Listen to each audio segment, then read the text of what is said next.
La semana pasada inicié esta serie llamada Somos, en donde estoy desarrollando una teología bíblica de la iglesia.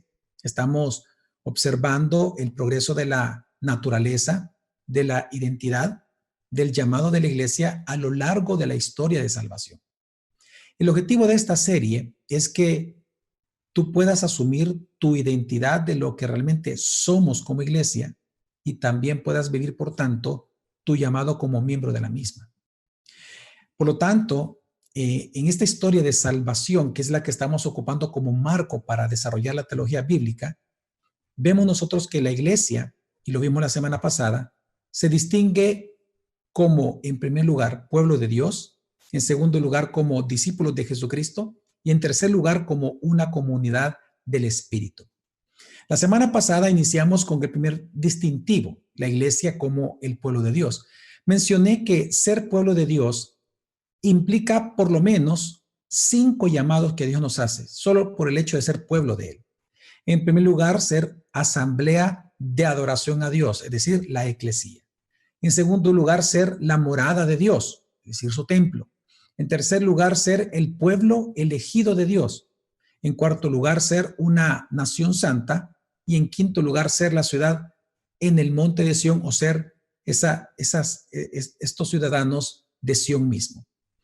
La semana pasada mencioné de que la iglesia, como pueblo de Dios, es la gran asamblea que le adora. Explicamos el significado de la palabra eclesía, tanto en su correspondiente en hebreo como en griego, y cómo se desarrolla la eclesía, este tema, a lo largo de la historia redentiva. Pero hoy nosotros estudiaremos que como pueblo de Dios también hemos sido hechos su morada, es decir, el lugar donde Dios tiene su presencia, donde Dios mora. Así que en este estudio nosotros veremos 3 puntos específicamente. En primer lugar, veremos que somos la iglesia o el pueblo donde Dios tiene su morada. En segundo lugar, veremos el morar de Dios en la historia redentiva, en la Biblia en general, dentro del marco de la historia de salvación. Y en tercer lugar, veremos el uso de esta doctrina para nuestra identidad cristiana. Así que vamos a comenzar con el primer gran punto, y es: somos la iglesia, el pueblo donde Dios mora. Uno de los grandes temas, una de las grandes imágenes de la Biblia acerca de lo que la iglesia somos como pueblo de Dios, hermanos, es el templo. La Biblia afirma que somos el templo de Dios y el templo del Espíritu Santo. Esto está claro en algunos textos como 1 Corintios capítulo 3, versículo 16 al 17, 2 Corintios 6, del 16 al 18, Efesios 2, versículo 21, bueno, y en adelante. Esto significa, cuando la Biblia habla que somos la morada de Dios, cuando habla de que somos templo del Espíritu Santo o templo de Dios, esto significa que nosotros somos la morada actual de Dios en la tierra. De hecho, Efesios, uno de los textos que mencioné, capítulo 2, versículos 19 al 22, dice así: así pues, ya no sois extraños ni extranjeros, sino que sois conciudadanos de los santos y sois de la familia de Dios, edificados sobre el fundamento de los apóstoles y profetas, siendo Cristo Jesús mismo la piedra angular, en quien todo el edificio bien ajustado va creciendo para ser un templo santo en el Señor, en quien también vosotros sois juntamente edificados para morada de Dios en el Espíritu. Este texto de Efesios resalta que nosotros como iglesia, que la iglesia específicamente, porque somos el pueblo de Dios, Él tiene su morada en nosotros, pero también porque Él mora en nosotros, es que somos su pueblo. Así, la morada de Dios, hermanos, es uno de los grandes temas que encontramos en la Biblia y uno de las más maravillosas promesas dadas por Dios desde el Antiguo Testamento para nosotros. Por eso, en el Evangelio de Juan, al evento de la encarnación del Hijo, de la encarnación de Jesús, se le llama la morada de Dios en la tierra, según Juan capítulo 1, versículo 14. Sin embargo, Jesús prometió a su iglesia que Él no los abandonaría. Es decir, no solamente Él estaría con nosotros, sino que Él enviaría a su Espíritu Santo a su pueblo, a la iglesia, a la eclesía, para que Dios morara ya no con nosotros, sino en nosotros. Esto lo vemos en Juan capítulo 14, del versículo 15 al 23. Sin embargo, no siempre los cristianos nosotros podemos comprender, o no todos lo hacen, no todos comprenden lo que este privilegio significa e implica a nuestra identidad y deber cristiano el hecho de ser constituidos como pueblo de Dios donde Él tiene su morada. Por esto, para aprender qué significa ser la morada de Dios, tenemos necesariamente que observar este tema dentro de la historia redentiva o historia de salvación. Así que vamos a comenzar a ver esto rápidamente. Vamos a ver el morar de Dios a lo largo de la Biblia. La primera referencia del morar de Dios en la tierra es el jardín del Edén. Las evidencias literarias, bíblicas y teológicas nos sugieren fuertemente o sugieren que el jardín del Edén es el primer espacio sagrado sobre la faz de la tierra, en donde Dios mora con su pueblo.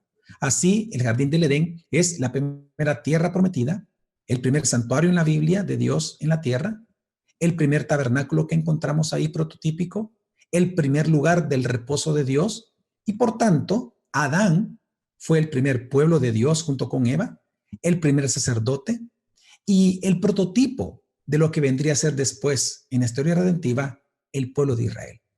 Así, por tanto, nosotros vemos que desde Génesis, ser pueblo de Dios implica ser la morada de Dios.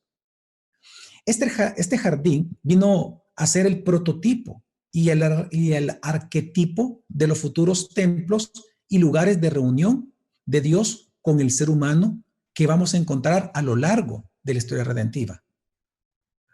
Ahora, más adelante, cuando continuamos la historia y obviando, solo por mencionarlo, cómo Dios después, a través de los altares que él pidió, en el caso de Jacob, por ejemplo, que él en su sueño vio a los ángeles descender del cielo y llamó al lugar Betel, la casa de Dios, porque estaba la puerta del cielo. Luego, más adelante de esos eventos de los altares, encontramos una referencia muy fuerte en la historia redentiva acerca del morar de Dios una vez más con su pueblo, de manera muy similar a lo que encontramos en el Edén. Y este morar con su pueblo lo encontramos en el tabernáculo de Moisés. En el monte Sinaí, que esto que voy a hablar está en el libro del Éxodo, del capítulo 25 al capítulo 35, en el monte Sinaí nosotros observamos en la historia que fue ahí donde Dios constituyó a los hebreos redimidos de Egipto como su pueblo, como su eclesía. Eso lo vimos la semana pasada.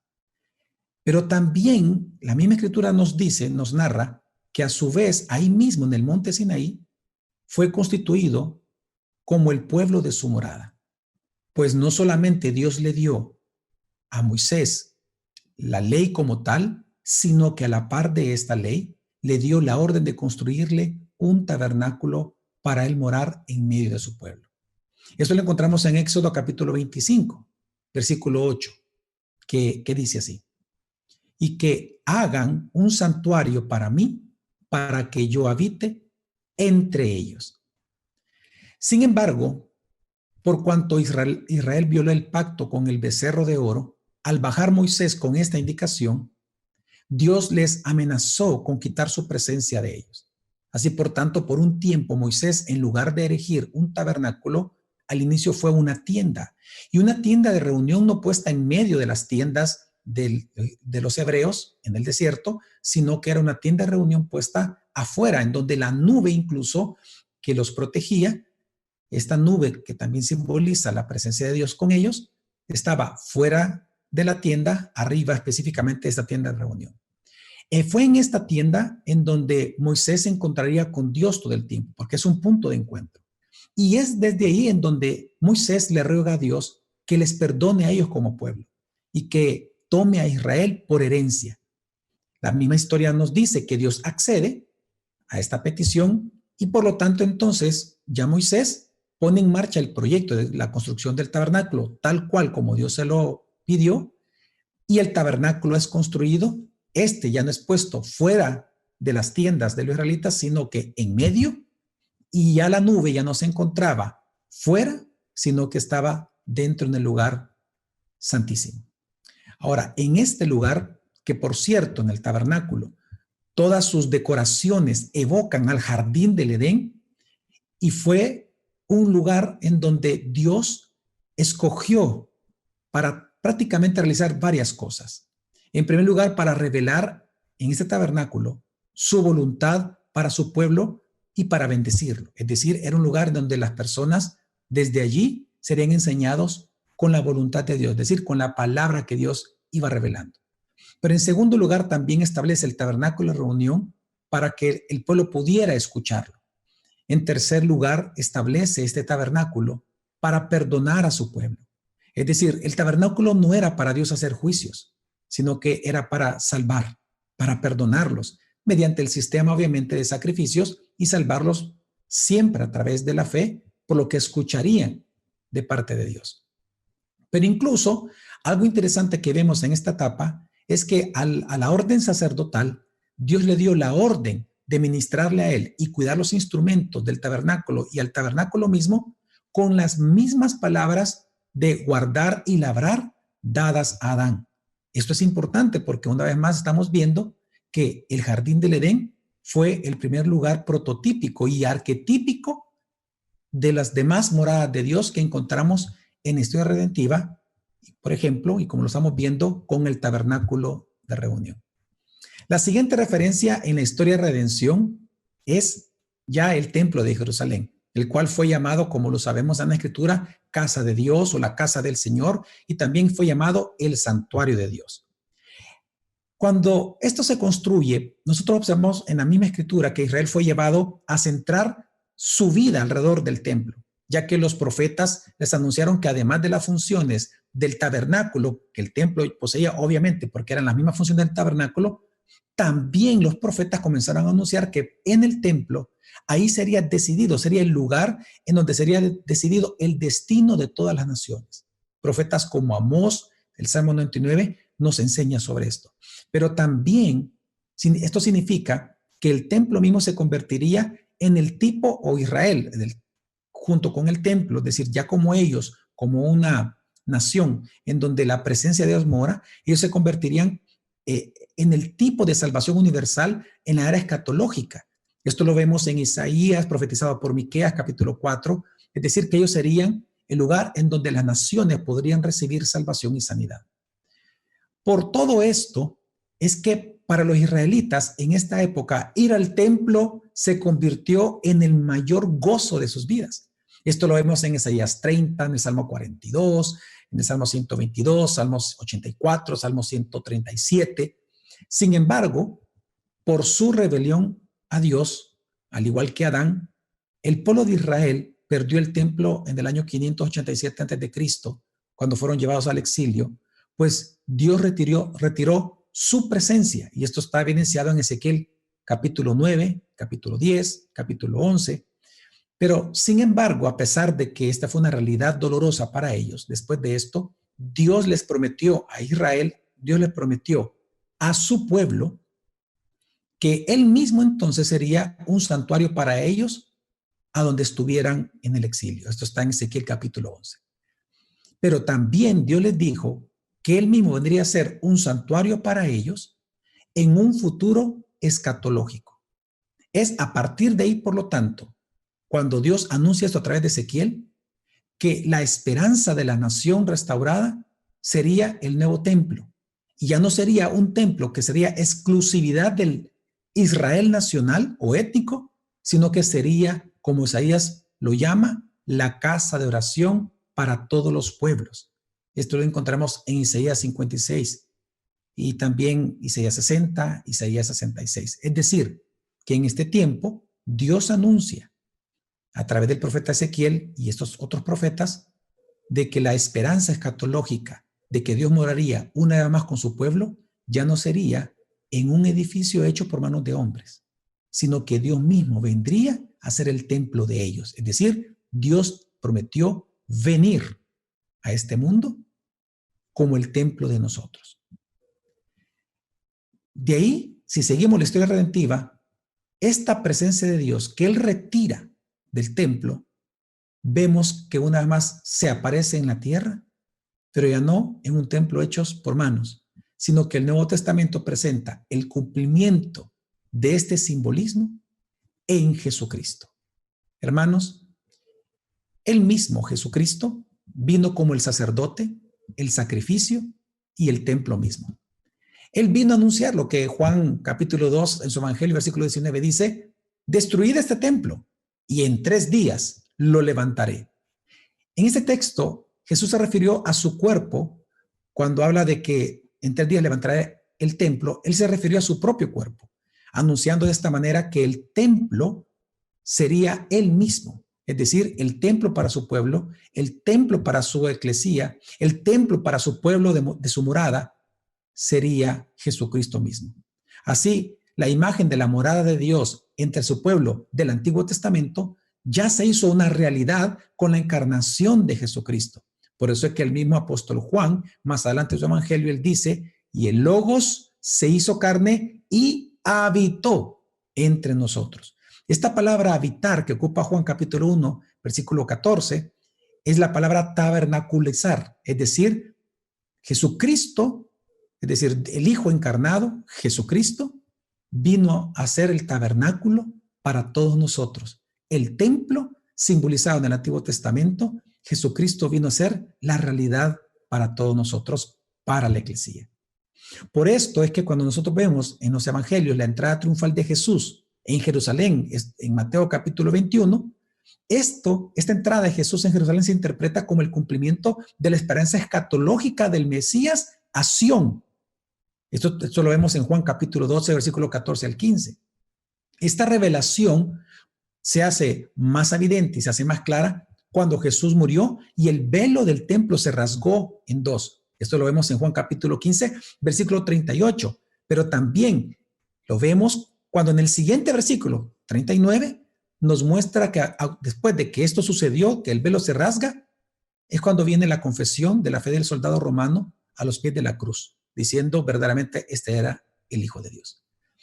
Todo esto nos indica y significa, hermanos, que con la muerte de Jesucristo, la función del templo físico fue removida y fue reemplazada por el perdón y la redención de Jesucristo, el nuevo templo, o el templo mismo, la morada de Dios, la habitación de Dios, el tabernáculo de Dios en la tierra, Jesucristo.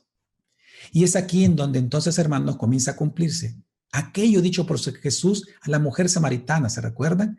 En donde Él le dijo a ella que vendría un día en que ya no sería necesario adorar a Dios ni en el monte, ni en el templo, ni en Jerusalén. Cuando dice Jerusalén se refiere al templo. Es decir, habría un momento, esto está en Juan capítulo 4, en donde Jesús le dijo a la mujer samaritana, ya no sería necesario adorar a Dios en un lugar específico, sino que la adoración sería en espíritu y en verdad.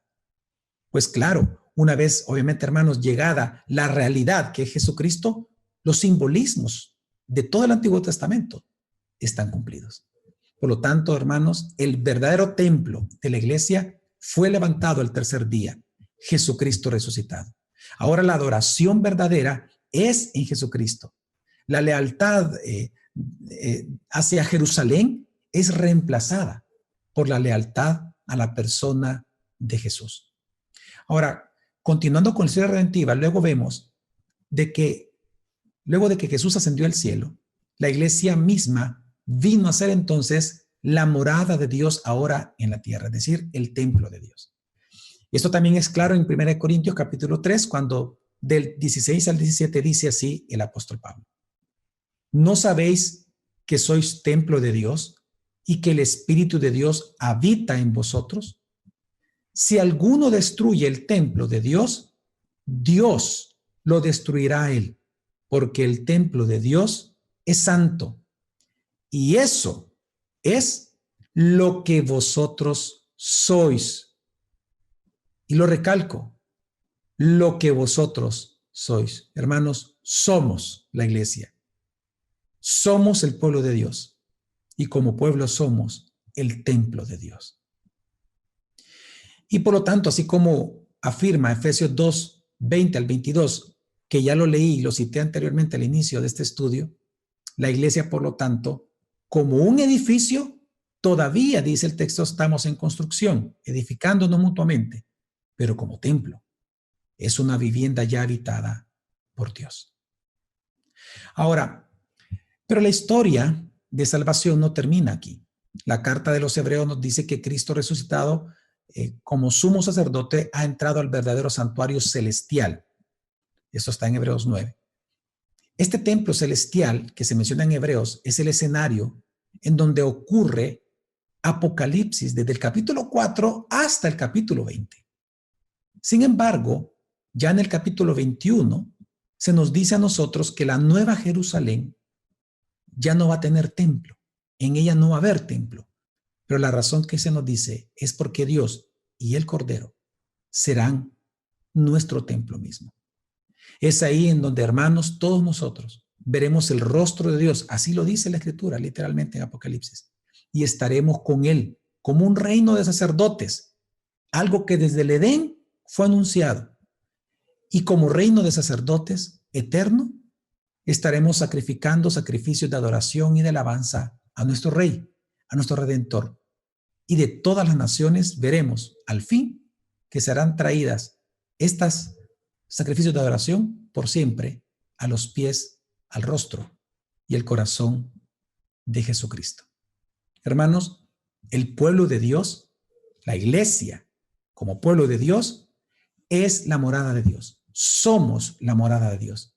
Y como Dios mora en nosotros, somos el pueblo de Dios. Es un privilegio, por lo tanto, ser el templo de Dios, pero a la vez es un gran deber. Por eso quiero ir concluyendo este estudio hablando del uso de esta doctrina para nuestra identidad cristiana. Nosotros, para poder reconocer nuestras obligaciones como pueblo de Dios, debemos realmente hacer un resumen o debemos de comprender lo que el templo simbolizó, es decir, lo que el jardín del Edén como templo, lo que el tabernáculo, lo que el templo en el Antiguo Testamento simbolizó y significó. Y por lo tanto, cuando entendemos esto a la luz de Jesucristo, entonces es cuando nosotros podremos saber y valorar, hermanos, quiénes somos como iglesia y para qué entonces fuimos constituidos como el templo de Dios. Así que, basados en el testimonio del Antiguo Testamento y del Nuevo Testamento referente a este tema de la morada de Dios, el templo, por lo menos, simboliza 8 realidades que implican muchas cosas para nosotros los hijos de Dios. En primer lugar, el templo simboliza el lugar de la presencia salvadora de Dios para el mundo. Algo que nosotros vemos después de analizar y hacer una teología bíblica del templo en la Escritura es que el templo era el lugar para el perdón de las naciones. Y esta realidad se hizo evidente con la encarnación de Jesucristo. Obviamente Él vino a salvar. Por lo tanto, esto nos dice mucho a nosotros sobre cuál es nuestro deber ahora que somos el templo de Dios.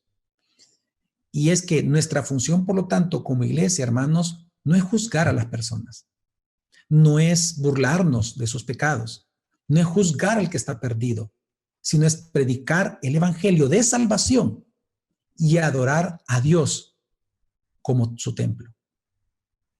En segundo lugar, el segundo simbolismo que encontramos en la Escritura respecto al templo es la victoria de Dios sobre sus enemigos. Es importante notar de que el Edén, cuando fue edificado como templo, cuando Dios lo creó como templo, el tabernáculo, el templo mismo que construyó Salomón, fueron en tiempos de paz. Se anunciaron tiempos de paz. Edén no había pecado, el tabernáculo fue después de haberlos redimido y venía una época de paz para ellos. Luego vemos que, por eso Dios le dijo a David que no podía construir el templo porque era un hombre de guerra, le dice, sino que cuando se le dice a Salomón que lo construya, recordemos lo que significa la palabra Salomón, que también que lo que significa es lo contrario a su papá David, significa paz. Por lo tanto, y cuando viene Jesús al mundo, el verdadero templo del cual los demás apuntaban, Recordemos que por los ángeles en Lucas vemos que fue anunciado al mundo que venía un tiempo de paz. Paz a los hombres, decía. Paz a los hombres de paz y buena voluntad a los hombres. Fue anunciado por los ángeles cantando. Es decir, el templo, un gran símbolo del templo, es la victoria de Dios sobre sus enemigos. Ahora, esto nos enseña algo bien importante, y es que estamos comprometidos a la guerra espiritual. Hermanos, nosotros somos la iglesia militante. Estamos inmersos en una guerra espiritual y por lo tanto debemos de tomar ejemplo de la iglesia triunfante, es decir, aquellos siervos que ya murieron pero que triunfaron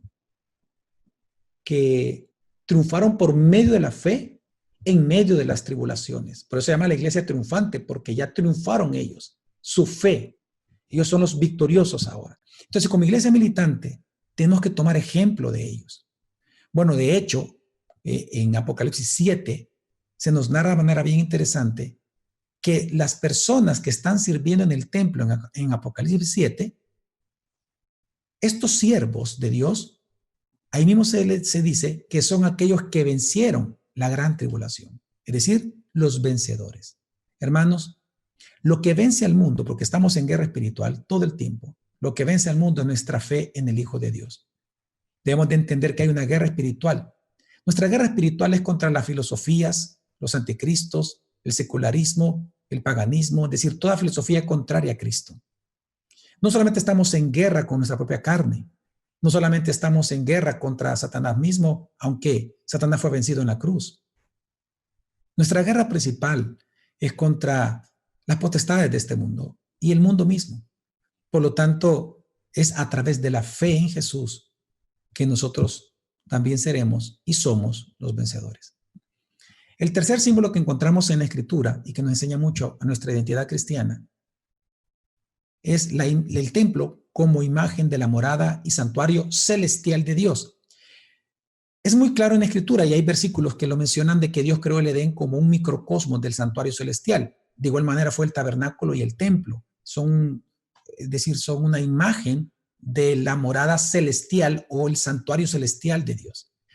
Todo esto nos enseña de que nosotros, hermanos, estamos llamados a testificar del gobierno de Dios en nuestras vidas como testimonio a las naciones. Es decir, nosotros tenemos que modelarle a las personas y mostrarles a través de nuestra obediencia a la voluntad de Dios que estamos sometidos a Él porque Él es el Señor, que Él nos creó, por lo tanto Él nos gobierna.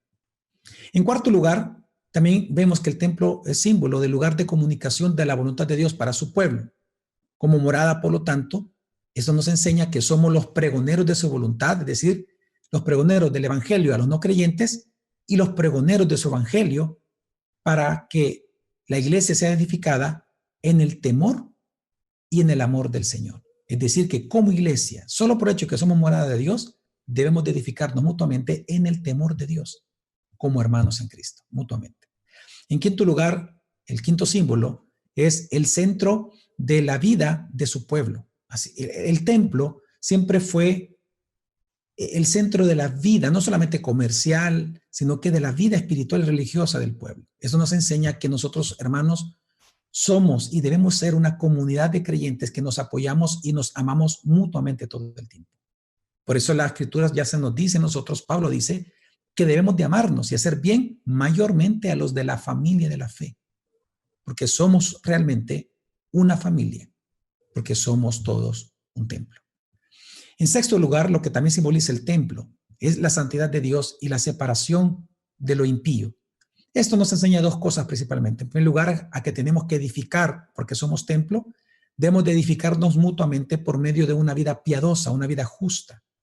Por eso también debemos de discipularnos, pero también debemos de aspirar a ser discipuladores de otras personas. Es decir, no solamente tenemos que ser discípulos, sino que también debemos de llevar a otros a que sean discípulos de Jesucristo, enseñar a otros. Pero también esto nos dice que tenemos que congregarnos y no debemos de dejar de congregarnos como algunos tienen por costumbre. En séptimo lugar, el séptimo símbolo es de la práctica de la justicia, la paz y la bendición de Dios. Esto lo vemos como un símbolo fuerte en el templo. Esto nos enseña, hermanos, que la teología, es decir, lo que Dios enseña, debe de llevarnos a una vida justa. Tu teología tiene que llevarte a una vida justa, sin venganza, sin odio, sin violencia. Por eso la Escritura dice, bienaventurados los pacificadores, los que tienen hambre y sed de justicia. Porque como templo, nosotros, el templo, recuerden, no vino para hacer juicio. El templo es el lugar donde Dios establece su presencia para sanidad de las naciones, para salvación. Y por último, una imagen importante del templo también es ser la imagen de Jesucristo. Hermanos, nosotros estamos llamados a ser la imagen de Jesucristo, a ser edificados según esa imagen. Estamos llamados nosotros a que Cristo, a que Dios a través del Evangelio forme en nosotros dicha imagen. Esto significa que como hermanos, que como hijos de Dios, debemos de amar sacrificialmente al prójimo. Debemos de amarnos sacrificialmente unos a otros, mostrarnos a Cristo mutuamente a través de lo que hablamos, como también a través de lo que vivimos. Ahora, todas estas implicaciones a nuestra identidad cristiana las podemos resumir en 3 propósitos de Dios para la iglesia. En primer lugar, ministrar a Dios con sacrificios de adoración. El segundo es ministrar a los demás creyentes para su edificación. Y en tercer lugar, ministrar al mundo con el testimonio de Jesucristo. Vamos a orar. Dios, en este día te damos gracias por tu estudio. Gracias, Señor, por enseñarnos. Gracias por amarnos. Gracias por cuidarnos. Te pedimos, Dios, que pongamos por obra, que no seamos solo oidores, sino que como ahí mismo lo hemos aprendido, seamos obradores de tu palabra, Dios, que la teología nos lleve a una ortopraxis de piedad y de santidad. Gracias te damos en el nombre de Jesús. Amén. Y aquí tengo 2 preguntas. Voy a comenzar a responderlas. Nuestro hermano Julio nos pregunta, según la explicación, nosotros en este tiempo conformamos el gobierno de Dios. Él sí, pero todavía no en la tierra, ¿verdad? No es que nosotros conformamos el gobierno de Dios, sino que somos el pueblo de Dios, que Dios gobierna. El gobierno es de Él, es un gobierno autónomo, un gobierno que le pertenece. Sí, obviamente, como usted lo menciona, nosotros como pueblo de Dios, como iglesia, como morada de Dios, como templo, estas metáforas, como el reino de Dios al cual pertenecemos y conformamos como miembros, todas estas metáforas y realidades espirituales fueron inauguradas con Jesucristo a través de su muerte y su resurrección. A partir de ahí son inauguradas. Pero obviamente en el principio del ya, pero todavía no, que encontramos en la Escritura, que de hecho lo mencioné en Juan capítulo 4 con Jesús y la samaritana, en este ya, pero todavía no, lo que nos dice es que ya fue inaugurado todo esto. O sea, ya somos hijos, ya somos miembros del reino, ya somos iglesia, ya somos la morada de Dios, somos templo, pero todavía no se ha consumado, sino que la consumación va a ser después de que Jesucristo venga por su iglesia por segunda vez, y ahí vienen los juicios. Y obviamente también la resurrección de los muertos y la salvación eterna. Y luego de eso, la constitución de la nueva Jerusalén, en nuevos cielos y nueva tierra. Luego nos pregunta Sigifredo, pastor, ¿Dios habita en nosotros como dicen y predican algunas iglesias cristianas? Sí, Dios habita en nosotros a través del Espíritu Santo. Recordemos que Él es el otro paracleto. El paracleto, el primer paracleto que tuvimos nosotros es Jesús. Pero cuando Él asciende al cielo, Él envía su Espíritu. Por lo tanto, Dios, el Dios triuno, a través de su Espíritu, Él mora en nosotros. Es interesante que en Juan capítulo 14, Jesús dijo que todos aquellos que crean en el mandamiento, que crean en Dios, Jesús dijo que por cuanto Dios, el Padre, moraba en él y él en el Padre, dice, aquellos que nos aman, que aman a Dios, que me aman a mí, vendremos con mi Padre y haremos morada con él. Esa palabra morada es tabernacular. Es decir, Jesús prometió antes de su muerte y su resurrección que el Padre, el Hijo, vendría a ser la morada en nosotros. Ellos vendrían a morar en nosotros. Pero luego, ya en Juan, más adelante, se nos dice de que esta morada sería por medio del Espíritu Santo. Entonces, tenemos confirmado por testimonio bíblico que el Padre, el Hijo y el Espíritu Santo moran en nosotros a través del Espíritu. Porque recordemos que ellos son inseparables, indivisibles, sin fusión y sin mezcla.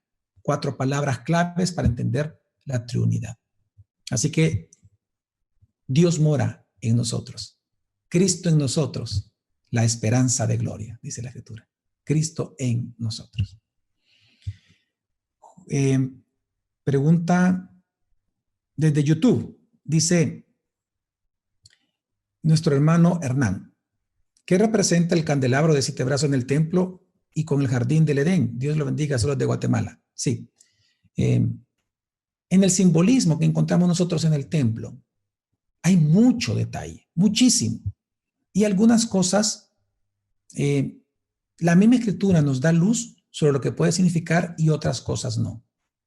En el caso del candelabro, quizás el detalle que sí lo encontramos en la Escritura es que cuando Dios dice cómo debe de ser el candelabro, terminan las 7 lámparas en forma de flor. Y cuando vemos el ornamento de todo el tabernáculo, que el velo, por cierto, el velo que se rasgó no solamente tenía las imágenes de un jardín, de palmeras, es decir, sino que todo lo que encontramos dentro del tabernáculo, todo evoca a un gran jardín. Por eso yo hablé de que hay una conexión directa de lo que el tabernáculo también quería evocar, y era el jardín original. El jardín, es decir, la primera y arquetípica morada de Dios. La palabra arquetipo significa el modelo original del cual todo lo que sucede después toma ejemplo. El templo o la morada de Dios arquetípica en la Escritura, el lugar de la morada es el Edén.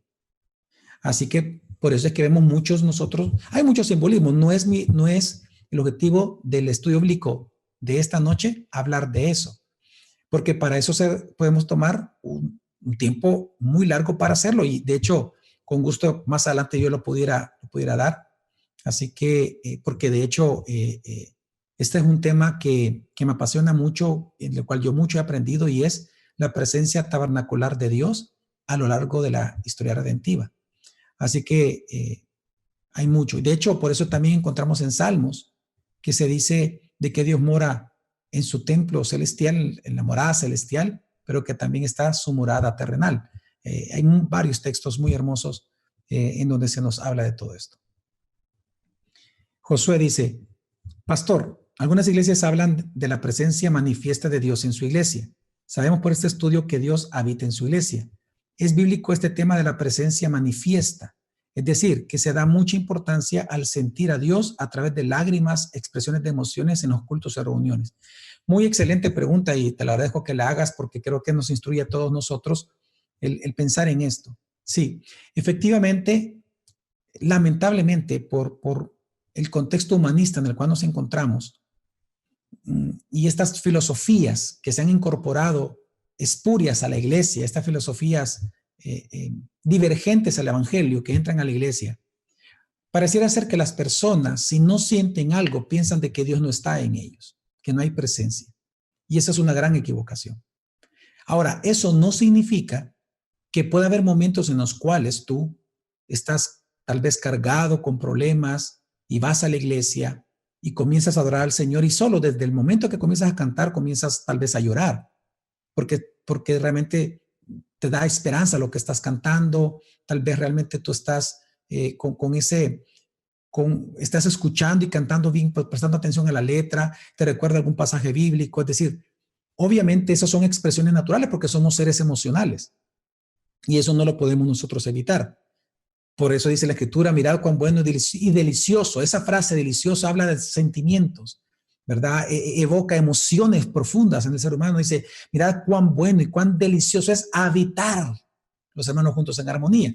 Entonces, pero sí, obviamente, tenemos que tener cuidado de pensar o de querer provocar la presencia manifiesta de Dios de manera equivocada o de una manera en que ni siquiera la Biblia lo habla.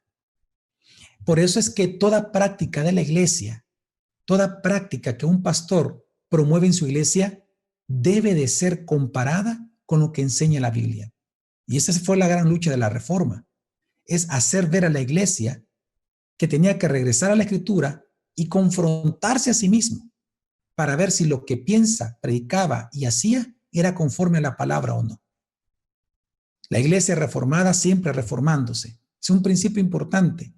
Por lo tanto, yo sí creo que la mayoría de manifestaciones de estas, de lo que tú llamas ciertamente la presencia manifiesta de Dios, muchas veces son provocaciones o son histeria colectiva o son enseñanzas. Ahora, no voy a negar que pudiera existir, pero no te puedo decir un caso en específico en donde si Dios quiere, Él puede manifestar algo, pero vamos al punto bíblico más importante de esta noche. Si la manifestación más importante de Dios fue la encarnación del Hijo, ¿por qué la iglesia se va a desviar o va a querer algo más que Cristo? Por lo tanto, yo sugeriría a todas estas iglesias y todos estos pastores que en lugar de buscar señales que les digan la presencia manifiesta de Dios, si está con ellos o no, que vean la cruz, que vean el Evangelio, que vean a Jesús, porque Él es el Redentor, la presencia misma tabernacular de Dios para nosotros, y por eso habla de Apocalipsis, porque incluso en el futuro ya no va a haber templo, porque Dios y el Cordero serán nuestro templo, porque ya lo es. Entonces, ¿qué presencia manifiesta necesitamos más que la cruz, más que la salvación? Por eso es que el Espíritu Santo, es lo que se dice Pablo, es que da convicción. Ya lo demás puede llevarnos a, no solamente excesos, sino a desviar nuestra mirada de Cristo hacia algo fuera de Él. Y eso es completamente peligroso y pecaminoso dentro de la iglesia. Gracias por tu pregunta. Fer pregunta desde YouTube. Dice, no es el tema, pero ¿cómo responder cuando alguien pregunta cómo puedes confiar que la Biblia no es errónea o se equivoca? Porque no otro libro es la verdad. La confianza en la Biblia es un tema de fe. Es decir, no porque a mí, antes de que yo fuera convertido, que yo me convirtiera, por más que me dijeran a mí que la Biblia fuera verdad, yo no lo creía. No tenía la capacidad de hacerlo. Ahora, el hecho de que nosotros como cristianos hablemos de la inerrancia de las Escrituras, que hablemos de la infalibilidad de la palabra de Dios, tiene que ver con los atributos de Dios, el carácter de Dios que ya hablamos en estudios pasados, el anterior estudio a esta serie que hemos comenzado. Porque Dios es inerrante, que no erra, porque Dios es infalible, es que su palabra también lo es. Pero es una cuestión de fe. La Biblia es verdadera, es verdad absoluta.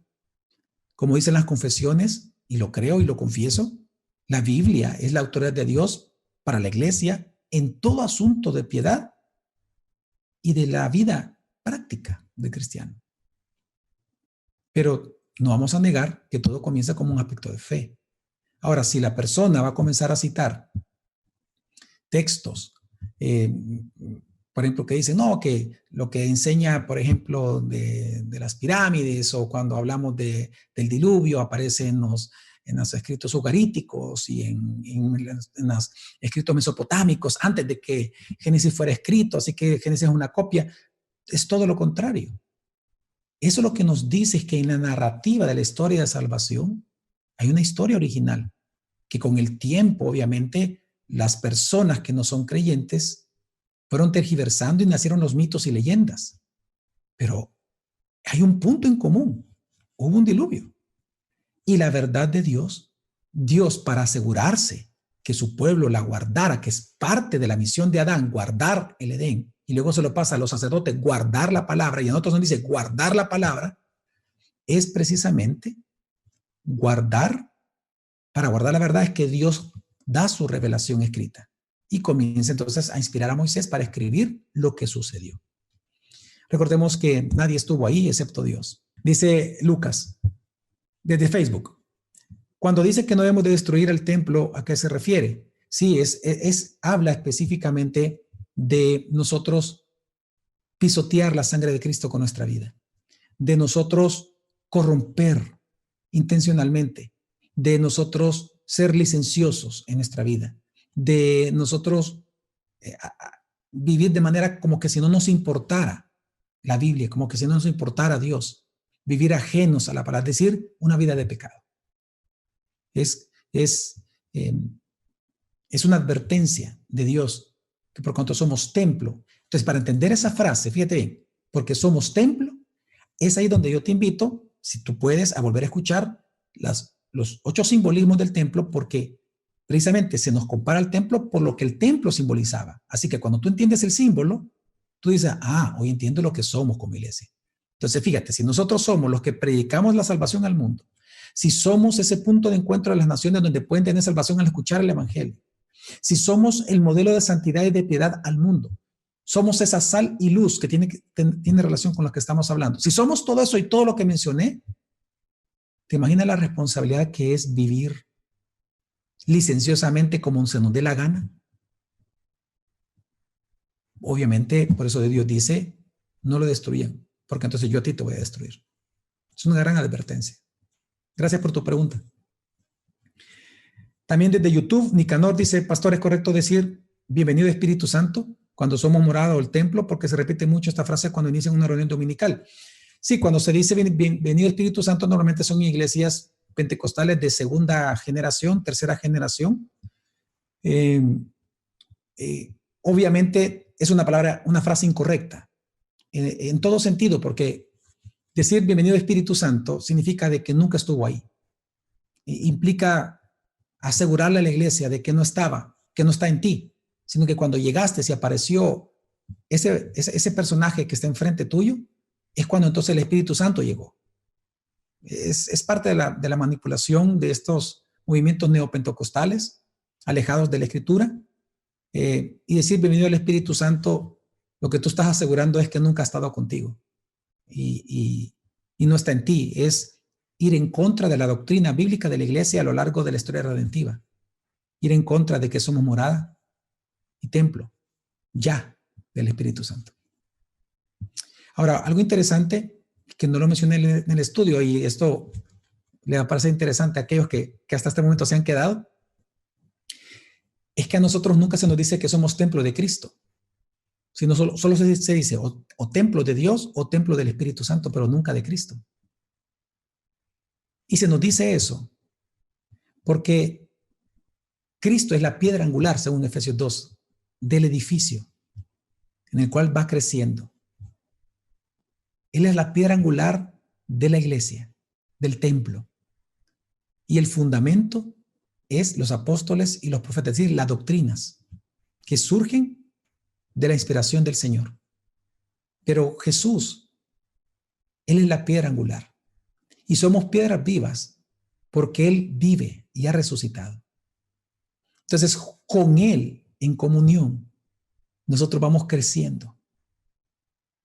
Y Dios ya habita en ese templo que con Jesucristo se está edificando. Por lo tanto, decirle bienvenido al Espíritu Santo es en contra de Efesios capítulo 2, del 19 al 22, cuando afirma que Dios ya mora en su iglesia, porque somos piedras vivas, porque estamos unidos a la piedra angular viva y eficaz, que es Jesucristo. Así que gracias por tu pregunta. Ya no hay ninguna otra pregunta, hermanos. Gracias por por participar. Gracias por darme el privilegio de poder responderles. Espero que la próxima semana podamos siempre reunirnos a aprender y estar juntos, animándonos en la palabra del Señor. Hermanos, les mando un gran abrazo, que Dios les bendiga y nos vemos, si Dios así lo quiere, el domingo y el próximo miércoles.